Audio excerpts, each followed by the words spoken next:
Hi friends, welcome back to our channel. ನಾನು ನಿಮ್ಮ ಅಶ್ವಿನಿ. ಎಲ್ಲರೂ ಹೇಗಿದ್ದೀರಾ? ಎಲ್ಲರೂ ಆರಾಮಾಗಿದ್ದೀರಾ ಅಂತ ಅಂದ್ಕೊಳ್ತಾ ಇದ್ದೀನಿ. ಬೆಳಗ್ಗೆ ಪೂಜೆ ಎಲ್ಲ ಕಂಪ್ಲೀಟ್ ಮಾಡಿದೆ. ಇವತ್ತು ಶ್ರಾವಣ ಮಂಗಳವಾರ. ಇವತ್ತಿನ ವಿಡಿಯೋನ ಇವತ್ತೇ ಪೋಸ್ಟ್ ಮಾಡ್ತಾ ಇದ್ದೀನಿ. ನಿಮ್ಗೆ ಇಷ್ಟ ಆಗುತ್ತೆ ಅಂತ ಅಂದ್ಕೊಂಡಿದ್ದೀನಿ. ನಿನ್ನೆ ನಾವು ಸಡನ್ನಾಗಿ ಉಪ್ಪುಡ್ಗತ್ರಿಗೂ ಕೂಡ ಹೋಗಿ ಬಂದ್ವಿ.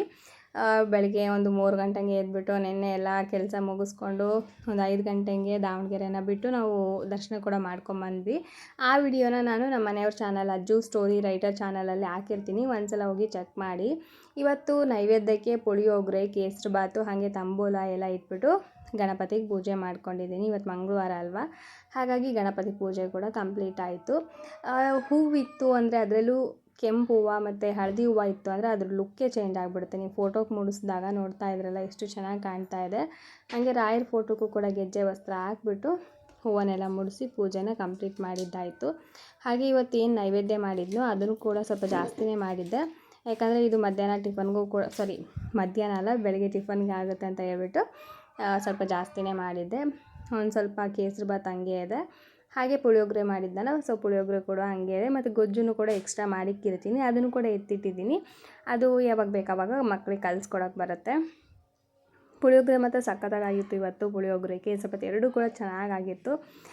ಎರಡೂ ಕೂಡ ತಿಂದು ಟೇಸ್ಟ್ ಕೂಡ ಮಾಡಿದ್ದಾಯಿತು. ಹಾಗೆ ಇವಾಗ ಟೀ ಕೂಡ ಒಂದು ಸಲ ಮಾಡಿದ್ದಾಯಿತು. ಮತ್ತು ಇನ್ನೂ ಒಂದು ಸಲ ಟೀ ಮಾಡಬೇಕು. ನಮ್ಮ ಮನೇಲಂತೂ ಟೀ ಫೇವ್ರೇಟ್ ಅಂತಲೇ ಹೇಳ್ಬೋದು. ನಮ್ಮ ಮನೇಲಿ ನನಗಾಗಲಿ ಅಥವಾ ನಮ್ಮ ಮನೆಯವ್ರಿಗಾಗಲಿ ಮತ್ತು ನಮ್ಮ ಅಮ್ಮಂಗಾಗಲಿ ತುಂಬ ಇಷ್ಟ. ಟೀ ಅನ್ನೋದು ಸಖತ್ ಇಷ್ಟಪಟ್ಕೊಂಡು ಕುಡಿತಾರೆ. ಹಾಗೆ ಇಲ್ಲಿ ನನ್ನ ಮಗ ಟಿಫನ್ ಮಾಡ್ಕೊಂಡು ಕುತ್ಕೊಂಡಿದ್ದಾನೆ. ಅವನು ಏನಂದರೆ ಬೆಳಗ್ಗೆನೇ ಅವ್ನಿಗೆ ಟಿಫನ್ ಬೇಕು. ರಾತ್ರಿ ಅವನು ಸರಿಯಾಗಿ ಊಟ ಮಾಡಲಿಲ್ಲ. ಯಾಕಂತಂದರೆ ನಿನ್ನೆ ಸ್ವಲ್ಪ ಬೆಳಗ್ಗೆ ಬೇಗ ಎದ್ದು ಕೆಲಸ ಎಲ್ಲ ಮಾಡಿಕೊಂಡು ಮತ್ತು ಹೋಗಿ ಬರೋಷ್ಟರಲ್ಲಿ ಸ್ವಲ್ಪ ಅವನಿಗೆ ಸುಸ್ತಾದಂಗೆ ಆಯಿತು. ಮತ್ತು ಹುಷಾರು ಬೇರೆ ಇರಲಿಲ್ಲಲ್ಲ ಅವನಿಗೆ. ಮಾತ್ರೆ ನುಂಗಿದ್ದಕ್ಕೂ ಅದಕ್ಕೂ ಹಾಗೆ ಬೇಗ ಮಲ್ಕೊಂಬಿಟ್ಟ. ಊಟ ಕೂಡ ಸರಿಯಾಗಿ ಮಾಡಿಲ್ಲ. ಹಾಗಾಗಿ ಬೆಳಗ್ಗೆ ಎದ್ದ ತಕ್ಷಣವೇ ಅವನು ಅಮ್ಮ ಟಿಫನ್ ಬೇಕು ಅಂತ, ಅದಕ್ಕೆ ಬೇಗ ಬೇಗ ಪೂಜೆ ಕಂಪ್ಲೀಟ್ ಮಾಡಿ ಅವ್ನಿಗೆ ಟಿಫನ್ ಹಾಕ್ಕೊಟ್ಟಿದ್ದೆ. ಅವನು ಕೂಡ ಟಿಫನ್ ತಿಂತಾ ಇದ್ದಾನೆ. ಹಾಗೆ ನಮ್ಮ ಮನೆಯವರು ಕೂಡ ಜಸ್ಟ್ ಇವಾಗ ತಾನೇ ಎದ್ದಿದ್ದಾರೆ. ಅವರು ಈ ಮಧ್ಯೆ ಸ್ವಲ್ಪ ಲೇಟಾಗಿ ಎದ್ದೇಳ್ತಾ ಇರೋದು. ಯಾಕಂದರೆ ಸ್ವಲ್ಪ ಕೆಲಸ ಕೂಡ ಜಾಸ್ತಿ ಆಗಿದೆ. ಅವರು ಹೋಗುವಂಥ ಅಂಗಡೀಲಿ ಕೆಲಸ ಜಾಸ್ತಿ ಇದೆ. ಸ್ವಲ್ಪ ಅವರು ಕೂಡ ಸುಸ್ತಾಗಿರ್ತಾರೆ. ಹಾಗಾಗಿ ನಾನು ಕೂಡ ಎದ್ದೇಳ್ಸಲ್ಲ. ನಿನ್ನೆ ಮತ್ತೆ ಟ್ರಾವೆಲ್ ಮಾಡಿ ಬಂದಿದ್ದು ಅದೆಲ್ಲ ಕೂಡ ಸ್ವಲ್ಪ ಸುಸ್ತು ಅನ್ನೋದಿತ್ತು. ಎಲ್ರಿಗೂ ಕೂಡ ಹಾಗೆ ಆಗಿದ್ದು. ನಾನು ಡೈಲಿ ಒಂದು 4:15 ಹಂಗೆ ಎದ್ದೇಳ್ತಾ ಇದ್ದೋಳು. ಇವತ್ತೊಂದು 5:45 ಹಂಗೆ ಎದ್ದಿದ್ದೆ. ನನಗೆ ಒಂಥರ ಶಾಕ್ ಆಗೋಯ್ತು, ಇದೇನಪ್ಪ ಇಷ್ಟು ಲೇಟಾಗಿ ಎದ್ದಿದ್ದೀನಲ್ಲ ಅಂತ ಹೇಳಿ. ಯಾಕಂದರೆ ಸ್ವಲ್ಪ ನಿನ್ನೆ ಲೇಟಾಗಿ ಬೇಗನೆ ಎದ್ದಿದ್ನಲ್ಲ, ಹಾಗಾಗಿ ಇವತ್ತು ಲೇಟಾಗಿ ಎದ್ದಿದ್ದೀನಿ ಅಂದ್ಬಿಟ್ಟು ನಾನು ಸುಮ್ಮನಾದೆ. ಹಾಗೆ ಅಮ್ಮ ಇಲ್ಲಿ ಬಟ್ಟೆ ಎಲ್ಲ ಒಗಿತಾಯಿದ್ರು. ಮಳೆ ಕೂಡ ಬರ್ತಾಯಿತ್ತು. ಬೆಳಗ್ಗೆ ಎದ್ದಾಗಿಂದನೂ ಕೂಡ ಮಳೆ ಬರ್ತಾಯಿದೆ. ಅಂದ್ರೂ ಹೊರಗಡೆ 2 ದೀಪ ಇಟ್ಟಿದ್ದೀನಿ. ದೀಪ ಇಟ್ಟು ಹೂವು ಹಾಕ್ಬಿಟ್ರೆ ಅದು ಒಂಥರ ಲುಕ್ಕೇ ಚೇಂಜ್ ಆಗಿಬಿಡುತ್ತೆ ಫ್ರೆಂಡ್ಸ್. ಇಂಥ ಚಿಕ್ಕ ಮನೆ ಆದ್ರೂ ಒಂದು ಅಂದವಾದ ರಂಗೋಲಿ ಬಿಡಿ, ಆ ಮನೆ ಕಳೆನೇ ಚೇಂಜ್ ಆಗಿಬಿಡುತ್ತೆ ಮನೆಯ ಹೊಸ್ಲಿಗೆ. ಇಲ್ಲಿ ನೋಡಿ ಮಳೆ ಬರ್ತಾಯಿದೆ. ಮಳೆ ಬರ್ತಾಯಿದ್ರು ಕೂಡ ಅಮ್ಮ ಕೇಳ್ತಾ ಇಲ್ಲ. ಮಳೆ ಜೊತೆಗೇ ಫೈಟ್ ಮಾಡಿಕೊಂಡು ಬಟ್ಟೆ ಒಗ್ದಾಕ್ತಾ ಇದ್ದಾರೆ ಅಮ್ಮ. ಹಾಗೇ ಕೆಲಸ ಇತ್ತಂದ್ರೂ ಮಳೆ ಬರಲಿ, ಗುಡುಗು ಬರಲಿ, ಏನು ಬಂದರೂ ಕೂಡ ಕೇಳಲ್ಲ. ಫಸ್ಟು ಕೆಲಸ ಆಗಿಬಿಡ್ಬೇಕು. ಮನೇಲಿ ಏನೂ ಹಂಗೆ ಇಟ್ಕೊಳಂಗಿಲ್ಲ. ಇವತ್ತು ನಾವು ಸ್ನಾನ ಮಾಡಿ ಬಟ್ಟೆ ಬಿಟ್ಟಿದ್ದೀವಂದರೆ ಆ ಬಟ್ಟೆನ ಇವತ್ತೇ ನಾವು ತೊಳೆದು ಹಾಕ್ಬಿಡ್ಬೇಕು. ಅದನ್ನು ಹಾಗೆ ಇಟ್ಕೊಳಂಗಿಲ್ಲ. ಮೈಲಿಗೆ ಬಟ್ಟೆ ಎಲ್ಲ ಹಾಗೆ ಇಡೋಂಗಿಲ್ಲ. ಮತ್ತು ಪಾತ್ರೆ ಆದರೂ ಅಷ್ಟೇ. ಇವಾಗ ಊಟ ಮಾಡಿದ್ವಾ ಬೆಳಗ್ಗೆ, ಆವಾಗಲೇ ವಾಶ್ ಮಾಡಿಬಿಡ್ಬೇಕು. ಮಧ್ಯಾಹ್ನ ಊಟ ಆಯಿತಾ, ಆವಾಗಲೇ ವಾಶ್ ಮಾಡಿಬಿಡ್ಬೇಕು. ರಾತ್ರಿ ಊಟ ಆಯಿತಾ, ಆವಾಗಲೇ ವಾಶ್ ಮಾಡಿಬಿಡ್ಬೇಕು. ಈ ಥರ ಕೆಲವೊಂದು ಮನೆಗಳಲ್ಲಿ ಡೈಲಿ 2 ಟೈಮ್ಸು ವಾಶ್ ಮಾಡ್ತಾರೆ. ನಮ್ಮ ಮನೇಲಿ ಹಾಗಲ್ಲ. ಡೈಲಿ 3 ಟೈಮ್ಸ್ ಆಗಲಿ 4 ಟೈಮ್ಸ್ ಆಗಲಿ ವಾಶ್ ಮಾಡ್ತಾನೆ ಇರ್ತಾರೆ. ಆ ಥರ ಅಮ್ಮಂಗೆ ಯಾವಾಗಲೂ ಕೂಡ ಇದೇ ಥರನೇ ಇದು ಅಭ್ಯಾಸ. ಹಾಗಾಗಿ ಇವಾಗೂ ಕೂಡ ಹಾಗೇ ಇದ್ದಾರೆ. ಹಾಗೆ ಇವಾಗ ಜಸ್ಟ್ ಭ್ರಮರ ಎದ್ದು ಫೇಸ್ ವಾಶ್ ಮಾಡ್ಕೊಂಬಂದಿದ್ದಾಳೆ. ಅವಳು ಸ್ವಲ್ಪ ಹುಷಾರಿಲ್ಲ. ಏನಂದರೆ ನಿನ್ನೆ ಸ್ವಲ್ಪ ಅಲರ್ಜಿ ಆದಂಗೆ ಆಗಿಬಿಟ್ಟಿತ್ತು. ಹಾಗಾಗಿ ಫೇಸು ಅದು ನೋಡ್ತಾ ಇದ್ದೆ, ಸರಿ ಹೋಗಿದೆಯೋ ಇಲ್ಲ ಅಂತ ಹೇಳಿ. ಸರಿ ಹೋಗಿದೆ. ಅವಳು ಅದಕ್ಕೆ ಬೇಡಮ್ಮ ನನಗೇನು, ನಾನು ಸ್ನಾನ ಮಾಡಲ್ಲ, ಅದಕ್ಕೆ ಫೇಸ್ ವಾಶ್ ಒಂದು ಮಾಡ್ಕೊಂಬಂದಿದ್ದೀನಿ ಅಂತ ಹೇಳ್ತಾಯಿದ್ಲು. ಸರಿ ಬಿಡಮ್ಮ ಅಂತೇಳಿ ಸುಮ್ಮನಾದೆ. ಒಂದು 8:15 ಏನಾಗಿತ್ತು ಅವಳು ಎದ್ದೇಳೋಷ್ಟರಲ್ಲಿ. 8:15 ಎದ್ಬಿಟ್ಟು ಫೇಸ್ ವಾಶ್ ಮಾಡಿ ರೆಡಿಯಾಗಿದ್ದಾಳೆ. ಸೊ ಇವಾಗ ದೇವ್ರಿಗೆ ಹೋಗಿ ನಮಸ್ಕಾರ ಮಾಡೋಣ ಅಂತ ಹೇಳಿದೆ. ಸರಿ ಅಮ್ಮ ಅಂತ ಹೇಳಿ ಅವಳು ಒಳಗಡೆ ಹೋಗ್ತಾ ಇದ್ದಾಳೆ. ದೇವ್ರ ನಮಸ್ಕಾರ ಮಾಡ್ಕೊಂಡಾದಮೇಲೆ ಟಿಫನ್ ಹಾಕ್ಕೊಡ್ಬೇಕು. ಅವಳಿಗೆ ಟಿಫನ್ ಹಾಕ್ಕೊಟ್ರೆ ತಿಂತಾಳೆ. ಕೆಲವೊಂದು ಸಲ ತುಂಬ ಲೇಟ್ ಮಾಡ್ತಾಳೆ. ಅದೇ ನಂಗೆ ಸಖತ್ ಕೋಪ ಬರೋದು. ಯಾಕಂದರೆ ಬೇಗ ಬೇಗ ಟಿಫನ್ ಮಾಡಿದರೆ ಅವಳು ಸ್ಕೂಲಿಗೆ ಹೋಗೋದಕ್ಕೂ ಕರೆಕ್ಟ್ ಟೈಮ್ ಮ್ಯಾನೇಜ್ ಆಗುತ್ತೆ. ಇಲ್ಲ ಅಂತ ಹೇಳಿದರೆ ಅವಳು ಎದ್ದೇಳೋದೇ ಲೇಟು, ಮತ್ತು ಟಿಫನ್ ಮಾಡೋದು ಲೇಟ್ ಅಂದರೆ ಮತ್ತು ಹೋಗೋದು ಕೂಡ ಲೇಟು. ಆಮೇಲೆ ಮತ್ತೆ ನನಗೆ ಬೈತಾಳೆ, ಅಮ್ಮ ಅಲ್ಲಿ ಎಲ್ಲ ಪ್ರೇಯರೆಲ್ಲ ಮುಗ್ದೋಗಿರುತ್ತೆ ಗೊತ್ತಾ, ನಾನು ಹೋಗೋಷ್ಟರ ಅಂತ ನನಗೆ ಜೋರು ಮಾಡ್ತಾಳೆ. ನಾನು ಹೇಳ್ತೀನಿ, ಇಲ್ಲ ನೀನು ಬೇಗ ಟಿಫನ್ ಮಾಡ್ಕೋ, ಬೇಗ ಆಗುತ್ತೆ ಅಂತಂದರೂ ಕೂಡ ಕೇಳಲ್ಲ. ಇವಾಗ ನೋಡಿ ಅವಳನ್ನೆಲ್ಲ ರೆಡಿ ಮಾಡಿದೆ. ಮಳೆ ಬೇರೆ ಬರ್ತಾ ಇತ್ತಲ್ಲ, ಹಾಗಾಗಿ ರೈನ್ ಕೋಟ್ ಹಾಕಿದ್ದೀನಿ. ಹಾಗೆ ಶೂಸ್ ಹಾಕೋದಕ್ಕಂತೇಳಿ ಶೂಸ್ ಹಾಕ್ತಾಯಿದ್ದೆ. ಅವಳಿಗೊಂಥರ ಕಾಮಿಡಿ ಅದು, ಹಾಕ್ತಾಯಿದ್ದೀನಿ ಅಂದರೆ. ನೋಡಿ ಹೆಂಗೆ ಮಾಡ್ತಾ ಇದ್ದಾಳೆ ಅಂದರೆ ಸಖತ್ ಕಾಡಿಸ್ತಾಳೆ. ಅವಳು ಶೂಸ್ ಹಾಕೋದು, ಅವ್ನು ರೆಡಿ ಮಾಡೋದಂದರೆ. ನನ್ನ ಮಗ ನಾವಿಬ್ಬರು ಮಾಡೋದು ನೋಡ್ಬಿಟ್ಟು ಅವ್ನು ನಕ್ಕೊಂಡು ಕೂತ್ಕೊಂಡಿದ್ದಾನೆ. ಅವ್ರ ಪಪ್ಪ ಕಾಲಿಗೆ ಬ್ಯಾಂಡೇಜ್ ಎಲ್ಲ ಹಾಕಿದ್ರು. ಅದು ಒಂದು 20 ಡೇಸ್ ಅವ್ನು ರೆಸ್ಟ್ ಮಾಡಬೇಕಂತ ಹೇಳಿದ್ದಾರೆ. ಹಾಗಾಗಿ ಅದನ್ನ ಹಾಕಿದ್ದಾರೆ. ನಿನ್ನೆ ಹಾಕೇ ಇರಲಿಲ್ಲ, ನಾವು ದೇವರಿಗೆಲ್ಲ ಹೋಗೋದಿತ್ತಲ್ಲ, ಸೊ ಅದಕ್ಕೆ ಹಾಕಿರಲಿಲ್ಲ. ಹೋಗಿ ಬರೋಷ್ಟರಲ್ಲಿ ಅವ್ನು ಫುಲ್ ಕಾಲು ಪೇನ್ ಸ್ಟಾರ್ಟ್ ಆಗಿತ್ತು. ಅದಕ್ಕಂತಲೇ ಇವಾಗ ಬೆಳಗ್ಗೆ ಹೆಂಗಿದ್ರು ಸ್ಕೂಲಿಗೆ ಹೋಗ್ತಾನಲ್ಲ, ಸ್ಕೂಲಿಗೆ ಹೋಗೋ ಟೈಮಲ್ಲಿ ಹಾಕಿದೆ. ಸ್ಕೂಲಿಂದ ಬರೋವರೆಗೂ ಕೂಡ ಹಾಗೆ ಇರುತ್ತೆ. ಸ್ಕೂಲಿಂದ ಬಂದಮೇಲೆ ಮತ್ತೆ ಟ್ಯೂಷನ್ಗೆ ಹೋಗ್ತಾನೆ. ಟ್ಯೂಷನಿಂದ ಬಂದಮೇಲೆ ಊಟ ಮಾಡಿ ಮಲಗೋ ಟೈಮಲ್ಲಿ ತೆಗೆದ್ರಾಯ್ತು ಅಂದ್ಬಿಟ್ಟು ಸ್ವಲ್ಪ ಬೇಗನೆ ಅವ್ರ ಪಪ್ಪ ಅದನ್ನೆಲ್ಲ ಹಾಕಿ ಅವನಿಗೆ ರೆಡಿ ಮಾಡಿದ್ದಾರೆ. ಇವಾಗ ಇವಳನ್ನ ರೆಡಿ ಮಾಡಿ ಇನ್ನೇನು ಮಳೆ ಸ್ಟಾರ್ಟ್ ಆಗೋಷ್ಟರಲ್ಲಿ ಅವಳನ್ನ ಹೊರಗಡೆ ಕಳಿಸ್ಬೇಕೀಗ, ಸ್ಕೂಲಿಗೆ ಕಳಿಸ್ಬೇಕು. ಯಾಕಂದರೆ ಬೆಳಗ್ಗೆಯಿಂದನೂ ಕೂಡ ಎದ್ದಾಗಿಂದನೂ ಕೂಡ ಮಳೆ ಅನ್ನೋದು ನಿಲ್ತಾನೆ ಇಲ್ಲ. ನಿನ್ನೆನೂ ಕೂಡ ಹಾಗೆ ಇತ್ತು ಕ್ಲೈಮೇಟು, ಮಳೆ ತುಂಬ ಬರ್ತಾಯಿತ್ತು. ಇವತ್ತು ಕೂಡ ಹಾಗೇ ಇದೆ. ಹಾಗಾಗಿ ಅವಳನ್ನ ಬೇಗ ಕಳಿಸೋಣ ಅಂತೇಳಿ ಅವಳಿಗೆ ಎಲ್ಲ ರೆಡಿ ಮಾಡಿದ್ದೀನಿ. ಇವಾಗ ಅವ್ರ ಪಪ್ಪ ಅವಳನ್ನ ಕರ್ಕೊಂಡು ಹೋಗ್ತಾರೆ. ಇವರಿಬ್ಬರನ್ನೂ ಫಸ್ಟು ಸ್ಕೂಲಿಗೆ ಹೋಗಿ ಬಿಟ್ಟು ಬಂದುಬಿಟ್ರೆ ಆಮೇಲೆ ಮಳೆ ಎಷ್ಟಾದರೂ ಬರಲಿ ನಾನು ಅದನ್ನ ತಲೆ ಕೆಡಿಸ್ಕೊಳ್ಳಲ್ಲ. ಯಾಕಂದರೆ ಮಳೆ ಇವಾಗ ಹೋಗೋ ಟೈಮಲ್ಲೇ ಮಳೆ ಜಾಸ್ತಿ ಆಯಿತು ಅಂದರೆ ನೆನ್ಕೊಂಡು ಹೋಗ್ತಾರೆ, ಮತ್ತು ಹುಷಾರಿಲ್ದಂಗೆ ಆಗಿಬಿಡುತ್ತೆ. ಅದಕ್ಕೋಸ್ಕರನೇ ಅವರಿಗೆ ಸ್ವಲ್ಪ ಹೋಗೋವ್ರಿಗೂ ಕೂಡ ಹಿಂಗೆ ಇರಲಪ್ಪ ಅಂತ ಹೇಳ್ಕೊಳ್ತಾ ಇದ್ದೆ. ಆಮೇಲೆ ಅವ್ರನ್ನ ಬಿಟ್ಟು ಬಂದಾದಮೇಲೆ ನಮ್ಮ ಮನೆಯವ್ರಿಗೆ ಇದು ಈರುಳ್ಳಿ ಬಜ್ಜಿ ಹಾಕ್ತಾಯಿದ್ದೆ. ಅವ್ರಿಗೇನಂದರೆ ಸ್ವಲ್ಪ ಪುಳಿಯೋಗರೆ ತಿನ್ನೋದಕ್ಕೆ ಅವ್ರಿಗೆ ಒಂಥರ ಅನಿಸುತ್ತೆ. ಅವ್ರಿಗೆ ಏನಾದರೂ ಈ ಥರ ಸೈಡ್ಸ್ ಇರಬೇಕು. ಹಾಗಾಗಿ ಮನೇಲಿ ಹೆಂಗಿದ್ರು ಎಣ್ಣೆ ಹಿಟ್ಟು ಎಲ್ಲ ಇತ್ತಲ್ಲ, ಅದಕ್ಕೆ ಒಂಚೂರು ಈರುಳ್ಳಿ ಬಜ್ಜಿ ಹಾಕ್ಕೋಣ ಅಂದ್ಬಿಟ್ಟು ಈರುಳ್ಳಿ ಬಜ್ಜಿ ಹಾಕ್ಕೊಡ್ತಾ ಇದ್ದೀನಿ. ಇದು ಬಿಸಿ ಬಿಸಿಯಾಗಿ ತಿನ್ನೋದಕ್ಕೆ ಮಾತ್ರ ಸಖತ್ತಾಗಿರುತ್ತೆ.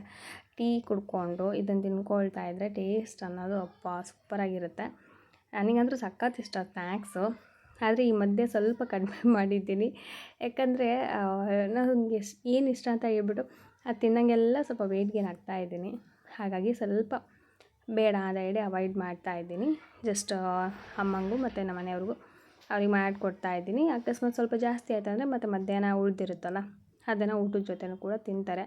ನಮ್ಮ ಮನೆಯಲ್ಲಿ ಹಂಗೇನಿಲ್ಲ, ಅಂದರೆ ಪ್ರತಿಯೊಂದೂ ಕೂಡ ಬಿಸಿ ಬಿಸಿದೇ ಬೇಕು, ಫ್ರೆಶ್ ಇರೋದೇ ಬೇಕಂತನೇನು ಕೇಳಲ್ಲ. ಮನೇಲಿ ಏನಿರುತ್ತೋ ಅದನ್ನು ಅಡ್ಜಸ್ಟ್ ಮಾಡಿಕೊಂಡು ಎಲ್ಲರೂ ಕೂಡ ಊಟ ಮಾಡ್ತಾರೆ. ಆ ಥರ ಫುಲ್ಲು ಅದೇ ಬೇಕು ಇದೇ ಬೇಕಂತಂದೇಳಿ ಕಂಡೀಷನ್ ಹಾಕಿ ಇದು ಮಾಡೋಂಥರ ಏನಿಲ್ಲ. ಇವಾಗ ಅದೇ ಎಕ್ಸಾಂಪಲ್ ಅಂದರೆ ಇವಾಗ ನಮ್ಮ ಮನೆಯವ್ರಿಗೆ ಪುಳಿಯೋಗರೆ ಅಷ್ಟೊಂದು ಇಷ್ಟ ಆಗೋಲ್ಲ. ಇವಾಗ ಅದು ಮಾಡಿದಾಗ ಅದ್ರ ಜೊತೆ ಏನಾದರೂ ಈ ಥರ ಸೈಡ್ಸ್ ಏನಾರು ಮಾಡಿಕೊಡು ಅಂತಾರೆ. ಅದು ಮಾಡಿಕೊಟ್ಟೆ ಅಂದರೆ ಅದನ್ನು ತಿಂತಾರೆ, ಬೇಡ ಅಂತರೂ ಹೇಳಲ್ಲ ಆ ಥರ. ಇವಾಗ ಬಜ್ಜಿ ಆಗ್ತಾಯಿದೆ. ಇದೊಂಥರ ಚೆನ್ನಾಗಿರುತ್ತೆ. ಈರುಳ್ಳಿ, ಕೊತ್ತಂಬರಿ ಸೊಪ್ಪು, ಆಮೇಲೆ ಒಂದು ಸ್ವಲ್ಪ ಹಸಿಮೆಣ್ಸಿನ್ಕಾಯಿ, ಕರಿಬೇವಿನ ಸೊಪ್ಪು ಅದನ್ನೆಲ್ಲ ಹಾಕ್ಬಿಟ್ಟು ಕಡಲೆ ಹಿಟ್ಟು ಹಾಕಿ ಚೆನ್ನಾಗಿ ಕಲಿಸ್ಬಿಟ್ಟು ಒಂಚೂರು ಅಡುಗೆ ಸೋಡಾ, ಒಂದು ಸ್ವಲ್ಪ ಉಪ್ಪು ಹಾಕಿ ಕಲಸಿ ಈ ಥರ ಬಿಟ್ಕೊಂಡ್ರೆ ಸಾಕು. ಎಷ್ಟು ಚೆನ್ನಾಗಿರುತ್ತೆ ಅಂದರೆ ಸೂಪರಾಗಿರುತ್ತೆ. ಮೇಲೆ ಕ್ರಿಸ್ಪಿ ಇರುತ್ತೆ, ಒಳಗಡೆ ಸ್ಮೂತ್ ಇರುತ್ತೆ. ಟೇಸ್ಟ್ ಮಾತ್ರ ಸಖತ್ತಾಗಿರುತ್ತೆ. ಇದನ್ನು ಮಂಡಕ್ಕಿ ಒಗ್ಗರಣೆ ಮಾಡ್ತೀವಲ್ಲ ಮನೆಯಲ್ಲಿ, ಅದ್ರ ಜೊತೆ ತಿನ್ನಬೇಕು. ಅದಕ್ಕೂ ಕೂಡ ಸೂಪರ್ ಕಾಂಬಿನೇಷನ್ ಇರುತ್ತೆ. ನನ್ನ ಮಕ್ಕಳಿಗೆ ಇದಕ್ಕಿಂತ ಜಾಸ್ತಿ ಮಿರ್ಚಿ ಆಮೇಲೆ ಆಲೂಗಡ್ಡೆ ಬೋಂಡ ತುಂಬ ಇಷ್ಟಪಡ್ತಾರೆ. ಸೊ ಅದು ಅವ್ರಿಗೆ ತುಂಬ ಫೇವ್ರೇಟು. ಈರುಳ್ಳಿ ಬಜ್ಜಿ ಎಲ್ಲ ಅಷ್ಟೊಂದು ಲೈಕ್ ಆಗಲ್ಲ. ಸೊ ನಮ್ಮ ಮನೆಯವರೆಲ್ಲ ಟಿಫನ್ ಮಾಡಿದರು, ನಾನು ಕೂಡ ಟಿಫನ್ ಮಾಡಿದೆ. ಎಲ್ಲರೂ ಟಿಫನ್ ಮಾಡಿದ್ದಾದಮೇಲೆ ಇವಾಗ ಹೇರಿಗೆ ಸ್ವಲ್ಪ ಆಯಿಲ್ ಹಚ್ಕೊಳ್ಳೋಣ. ಯಾಕಂದರೆ ಕಣ್ಣು ತುಂಬಾ ಉರಿತಾ ಇದೆ ನನಗೆ. ನೆತ್ತಿಗೆ ಎಣ್ಣೆನೇ ಹಾಕ್ಕೊಂಡಿಲ್ಲ, ಹಾಗಾಗಿ ತಲೆಗೆ ಫಸ್ಟು ಎಣ್ಣೆ ಹಚ್ಕೊಂಡಾಯ್ತು ಅಂತ ಹೇಳಿ ಇವಾಗ ಸಿಕ್ಕನ್ನೆಲ್ಲ ಬಿಡಿಸ್ಕೊಳ್ತಾ ಇದ್ದೀನಿ. ಮೇನ್ ಏನು ಗೊತ್ತಾ, ಇದರಲ್ಲಿ ನನಗೆ ಇವಾಗೇನು ನೀವು ಎದುರುಗಡೆ ನೋಡ್ತಾ ಇದ್ದೀರಲ್ಲ, ಆ ಬಾಟಲಲ್ಲಿ ನಾನು ಮನೇಲೇ ಆಯಿಲ್ನ ರೆಡಿ ಮಾಡಿಟ್ಕೊಂಡಿದ್ದೀನಿ. ನಿಜ ನೀವು ಹೇಳಿದರೆ ನಂಬಲ್ಲ, ಬಟ್ ಅದನ್ನು ನೀವು ಟ್ರೈ ಮಾಡಿದ್ರೇ ನಂಬೋದು. ಅಷ್ಟು ಚೆನ್ನಾಗಿ ವರ್ಕ್ ಆಗುತ್ತೆ ಅಂತಲೇ ಹೇಳ್ಬೋದು.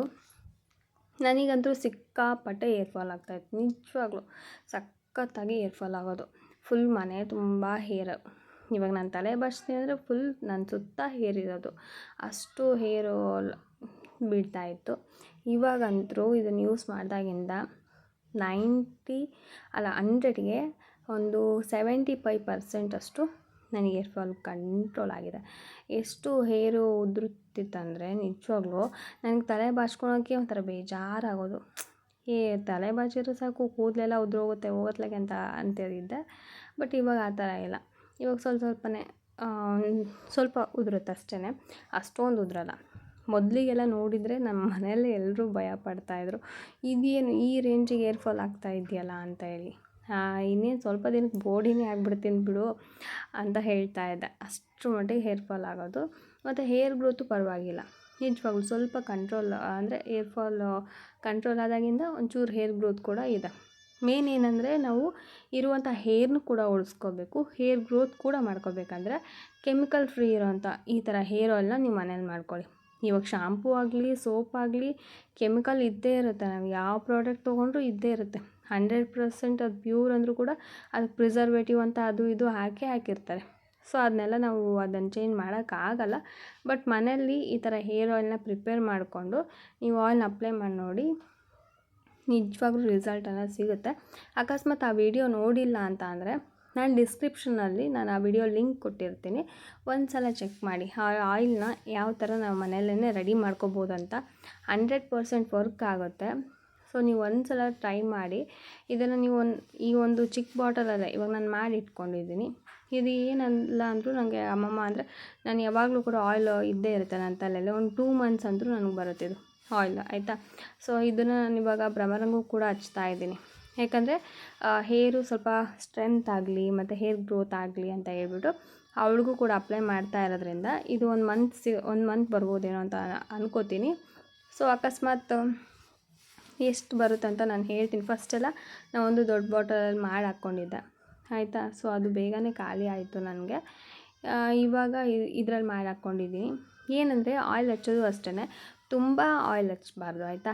ಸ್ಟಾರ್ಟಿಂಗ್ ನೀವೀಗ ಹಚ್ಕೊಳ್ತಾ ಇದ್ದೀರಂದರೆ ತುಂಬ ಹಚ್ಕೋಬೇಡಿ, ಸ್ವಲ್ಪ ಲೈಟಾಗಿ ಹಚ್ಕೊಳ್ಳಿ. ಆಮೇಲೆ ನೀವು ತಲೆ ಸ್ನಾನ ಮಾಡೋದಕ್ಕೆ ಹೋಗ್ತಿರಲ್ಲ, ಸೊ ತಲೆ ಸ್ನಾನ ಮಾಡೋಕ್ಕೆ ಹೋಗೋದು ಒಂದು ಅರ್ಧ ಗಂಟೆ ಇಲ್ಲಾಂದರೆ 1 ಅವರ್ ಮುಂಚೆನೇ ಮತ್ತೆ ಆಯಿಲ್ ಹಚ್ಕೊಳ್ಳಿ ತಲೆಗೆ. ಅವಾಗ ಏನಾಗುತ್ತೆ ಅಂತಂದರೆ ಏರ್ ಫಾಲ್ ಕಂಟ್ರೋಲ್ ಆಗುತ್ತೆ ಮತ್ತು ಹೇರ್ ಸ್ಮೂತ್ ಆಗುತ್ತೆ.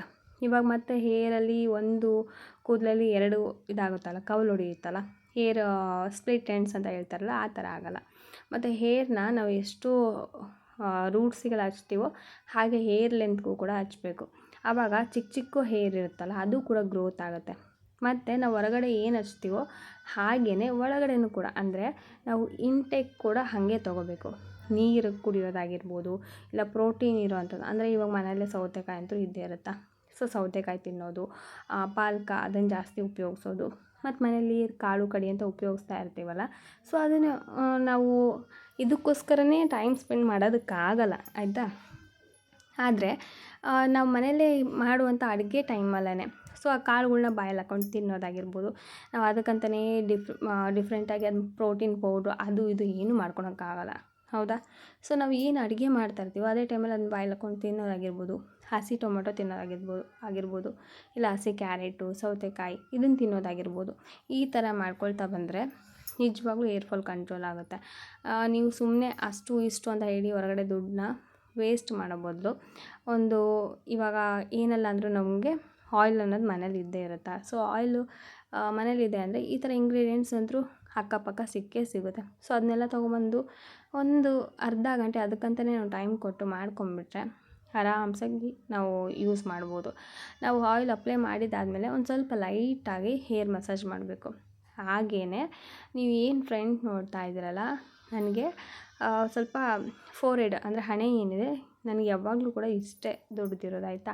ಇವಾಗ ಅಂತ ಅಂದಲ್ಲ, ನಾನು ಮೊದಲಿನ ಕೂಡ ನನ್ನ ಫೋರ್ಹೆಡ್ ಸ್ವಲ್ಪ ದೊಡ್ಡದೇ ಇರೋದು. ಇವಾಗ ಏನಂದರೆ ಸೈಡಲ್ಲೆಲ್ಲ ನಮಗೆ ಏರ್ ಫಾಲ್ ಆಗ್ತಾ ಇರುತ್ತೆ, ಆಯಿತಾ. ಏಜ್ ಆಗ್ತಾ ಏರ್ ಫಾಲ್ ಆಗ್ತಾ ಇರುತ್ತೆ.